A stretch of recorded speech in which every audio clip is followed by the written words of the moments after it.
हाँ जी फ्रेंड्स, क्या हाल चाल। Welcome with Kritika Sao. तो आज हम बात कर लेते हैं जनाब एंड मैडम के ब्लॉग के बारे में। बिकॉज़ काफ़ी दिनों से जनाब ने ब्लॉग अपलोड नहीं किया है, तो समझ में तो आ ही रहा था कि जनाब किसी खास कंटेंट का वेट कर रहे थे। एंड वो कंटेंट और कुछ नहीं बल्कि उसके प्यारे से ब्रदर का बर्थडे है, जो कि फाइनली सेलिब्रेट हो गया है, बर्थडे ब्रिंगिंग हो गया है। एंड इसका व्लॉग भी जनाब ने अपलोड कर दिया है। हमेशा की तरह लाइमलाइट वाले ब्लॉग्स पहले जनाब ने अपलोड किए, फिर मैडम ने टुकड़ों में दिखा दिया सबको कि बर्थडे में क्या हुआ, कैसे हुआ, क्या नहीं हुआ। बट पता नहीं चबूतरा इस बार पीछे कैसे हट गई। आई मीन उसके भाई का बर्थडे था, इतना अच्छा कंटेंट था एंड उसको उसने मिस आउट कर दिया। मौदा में ही रुक गई, यहाँ आई भी नहीं अभी तक। मतलब ये तो बहुत बड़ा अजूबा हो गया। चबूतरा को भी समझ में आ गया होगा कि उसके बिना लोग एडजस्ट कर सकते हैं, उसके बिना भी लोग सेलिब्रेट कर सकते हैं। बिकॉज़ काफ़ी टाइम से उसने भी शेड करना शुरू किया था। एंड अब जब मौका आया बदला लेने का, तो जनाब एंड मैडम ने भी अच्छा खासा बदला ले लिया। तो चलो, ये तो बात हो गई चबूतरा एंड जनाब एंड मैडम, इनके आपस की कंट्रोवर्सी, इनका जो कोल्ड वॉर चल रहा है उन सब के बारे में। लेकिन जनाब के ब्लॉग में जब मैडम ने अपना मातृत्व दिखाया, ममता दिखाई, अपने माँ होने का जो फ़र्ज़ है वो दिखाया, देख के तो मुझे अटपटा सा लग गया कि बाप रे बाप, इतनी बड़ी नौटंकी। आई मीन दुनिया में ये एक ऐसी पहली माँ है कि जिसका बच्चा खेलते खेलते गिर गया हो और उसे चोट लग गया हो। ये तो खैर कुदरत का करिश्मा है कि बच्चे जब तक गिरेंगे नहीं तब तक ना तो वो चलना सीखेंगे, ना वो घसकना सीखेंगे, ना वो खड़े होना सीखेंगे। इवन बच्चा जब साइकिल भी चलाना सीखता है ना, तो पहले 10 बार उस साइकिल से गिरता है, देन वो साइकिल चलाना सीख पाता है। तो ये तो खैर कुदरत की ही देन है। ये तो मतलब आप समझो, एक तरह से ये हर इंसान आपको ये बात बताएगा, दुनिया में जितने भी लोग हैं जो कि माँ नहीं भी बनी हैं, उसे भी ये बात पता है। इवन लड़कों तक को, यानी कि फादर्स को भी ये बात पता है कि बच्चा जब तक नहीं गिरता तब तक वो चलना सीखता ही नहीं। लोग तो ये भी कहते हैं कि अरे गिर गया कोई बात नहीं, उसकी हड्डी स्ट्रांग हो जाएगी, उसके बोन्स स्ट्रांग हो जाएंगे। अच्छा, सर पे चोट लग गया, कोई बात नहीं, उसका माथा जो है ना वो और ज़्यादा हार्ड हो जाएगा, वो और बुद्धिमान होगा बड़ा हो करके। तो ये तो लोगों का कहना ही है, लोग इस तरह की बातें कहते ही हैं। इवन बड़े बुज़ुर्ग तो हमेशा इस तरह की बातें कहते ही हैं। इस चीज़ को इतना बड़ा इशू बना देना, मतलब एक्टिंग की तो खैर मिसाल देनी होगी। जनाब ने खैर सही ही कहा था कि मेरी मैडम जो है ना, मेरी प्यारी माशूका, बड़ा ही मस्त एक्टिंग करती है, बहुत अच्छी एक्ट्रेस है। तो ये बात तो खैर जनाब आपने बिल्कुल ही सच कही कि मैडम साहिबा बहुत बड़ी एक्ट्रेस है। एक्टिंग करने में तो इनका जवाब ही नहीं। आई मीन पूरे व्लॉग में, एटलीस्ट जब तक ये बात हो रही थी, जब तक ये डिस्कशन चल रहा था कि इनका बेबी गिर गया है, उसको हल्का सा एक कट आ गया है, उसके लिप्स के पास में हल्का सा ब्लड आया है, ये सब चीज़ें, तब तक मैडम के मुंह से एक शब्द नहीं निकला।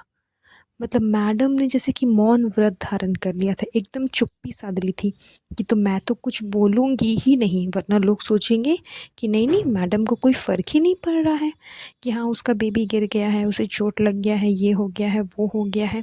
मैं एकदम परफेक्ट एक्टिंग करके दिखाऊंगी ताकि लोगों को लगे कि मुझे बहुत फ़िक्र है अपने बच्चे की। यस गाइस, यस यस, मेरा रूहान गाइस, मेरा प्यारा सा बच्चा गाइस गिर गया गाइस।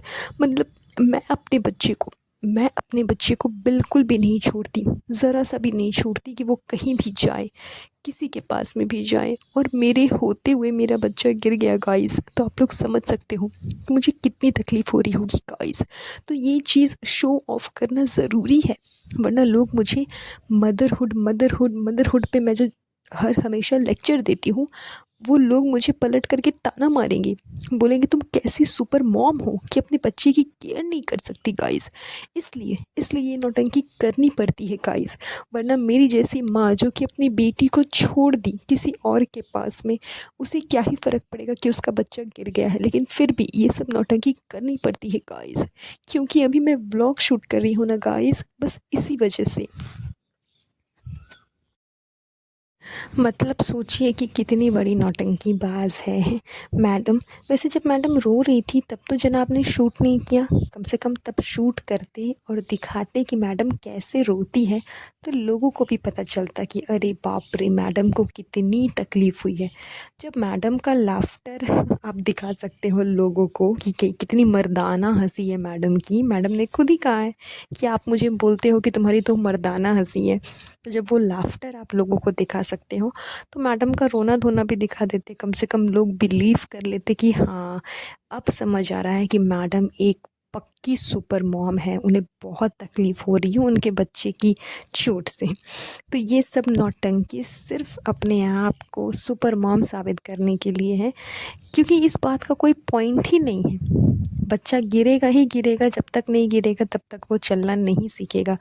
एंड इवन खुद इसकी दादी ने भी ये बात कही, यानी कि सुटारा बेगम ने भी यही बात कही जब उन्हें पता चला कि वो गिर गया है।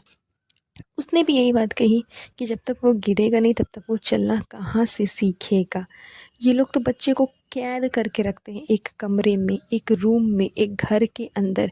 ना उसे बाहर का हवा पानी कुछ मिलता है, ना बाहर का सनलाइट मिलता है, ना वो हरे हरे घास पे चलता है कि जिसके वजह से उसकी आंखों की रोशनी और तेज़ हो जाए। ये सब जो नेचर की दी हुई चीज़ें हैं, जो कुदरत की तरफ से मिली है, वो सारी चीज़ें तो उस बच्चे को मिलती ही नहीं है। अब वो घर पे भी है, उस पे भी अगर वो गिर गया है तो उसके लिए इतना टेंशन, डॉक्टर से बात किया है, इसको बोला है, उसको बोला है। मतलब टोटली अभी से ही उस बच्चे को इतना हाई फाई बना दिया है, इतना सुकुमार, जो बोलता है ना कि एक छींक भी आएगी तो पूरी दुनिया को बता देना है कि मेरा बच्चा आज छींका है, वैसा कर दिया है इन लोगों ने। तो आगे चल के उस बच्चे को बहुत सारे प्रॉब्लम्स को फेस करना पड़ेगा, क्योंकि अगर वो नेचर के साथ में रिलेट नहीं करेगा, नेचर के तरफ से, कुदरत की तरफ से जो कुछ भी हमें मिला है, उस चीज़ को अगर वो कैरी नहीं करेगा अपने अंदर, उस चीज़ को वो नहीं लेगा, तो आगे चल कर के उसे प्रॉब्लम होगी ही होगी। एंड इसमें सबसे बड़ा हाथ होगा जनाब एंड मैडम का। ये सारी चीज़ें ये लोग पता नहीं क्यों समझ नहीं रहे, मतलब अपने आप को इतना एडवांस्ड पेरेंट समझने लगे हैं कि हम हर चीज़ डॉक्टर से पूछ के करेंगे, डॉक्टर जैसे कंसल्ट करेंगे वैसे करेंगे। डॉक्टर ने मना किया पानी पिलाने को तो पानी नहीं पिलाएंगे, डॉक्टर ने मना किया तेल लगाने को कि ऑयल नहीं लगाना तो ऑयल नहीं लगाएंगे। मतलब न्यूली पेरेंट बने हैं, अभी नए नए मम्मी पापा बने हैं, लेकिन फिर भी एक्सपेरिमेंट करना है कि हमारे हिसाब से हमें ये चीज़ करना है तो हम यही चीज़ करेंगे। मतलब बच्चे पे भी एक्सपेरिमेंट करना ये लोग छोड़ते नहीं हैं। अपना ओपिनियन इनके लिए सबसे ज़्यादा मायने रखता है, चाहे वो किसी भी जगह पे हो। जब मैडम अपने ससुर के लिए शर्ट खरीदने जाती है तो वो इंची टेप लेकर के जाती है कि मैं प्रॉपर तरीके से नाप ले लूँगी तब मैं शर्ट खरीदूँगी, क्योंकि मुझे पता है ना कि पापा को कितने साइज़ का शर्ट आता है। तो बिना इंची टेप के तो ये शर्ट तक खरीदने नहीं जाती। इसे अपना ओपिनियन हर जगह रखना है। एंड इसका ओपिनियन, इसका गोटा पट्टी एंड इसके ड्रेसिंग सेंस तो खैर कितने अच्छे हैं, वो तो खैर पूरी दुनिया में जग जाहिर है, वो तो पूरी दुनिया को पता है। तो मैडम का ये थॉट प्रोसेस है कि मेरा ओपिनियन सबसे ज़्यादा मायने रखता है, मतलब मैं जो बोलूँगी वही सही है, मैं जो करूँगी वही सही है, मेरा तरीका ही सही है। भले मेरा तरीका नया हो, काम करे या ना करे, सही हो या गलत हो, लेकिन मैं फिर भी करूँगी। तो इस चीज़ के चक्कर में, इस थॉट प्रोसेस के चक्कर में इसने अपने बच्चे तक को नहीं छोड़ा। अपने बच्चे पे भी ये हर तरीके का एक्सपेरिमेंट करती है कि पानी नहीं पिलाना है मतलब नहीं पिलाना है, मीठा नहीं देना है, नमकीन नहीं देना है, खट्टा नहीं देना है तो नहीं देना है। जबकि ये पहली पहली माँ बनी है, ये खुद ही बोलती है कि हम लोग फर्स्ट टाइम पेरेंट्स बने हैं, फर्स्ट टाइम। फर्स्ट को इतना बार बोल दिया गया है कि सभी को समझ में आ गया कि हाँ हाँ हाँ, तुम लोग फर्स्ट टाइम पेरेंट्स बने हो। उसके बावजूद, बिना किसी मतलब एक्सपीरियंस के बावजूद इसे कुछ भी नहीं पता, क्योंकि फ़र्स्ट पेरेंट्स बने हैं ना, फ़र्स्ट टाइम। तो ज़ाहिर सी बात है कि आप फ़र्स्ट टाइम बने हो तो आपको कुछ भी नॉलेज नहीं होगा।